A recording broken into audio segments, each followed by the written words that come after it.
Guys, welcome back to my channel. तो आज हम लोग होममेड फ्रिज मैग्नेट बनाने वाले हैं।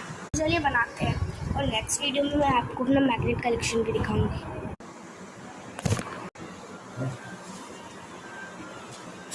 हम लोग अब इसमें सुपर क्ले यूज़ करेंगे। मैं एक स्माइली बना रही हूँ, तो चलिए करते हैं। ये ना येलो मोल्ड के, अब हम उसको से कवर करेंगे। मैंने कवर कर लिया ऐसे येलो कलर से।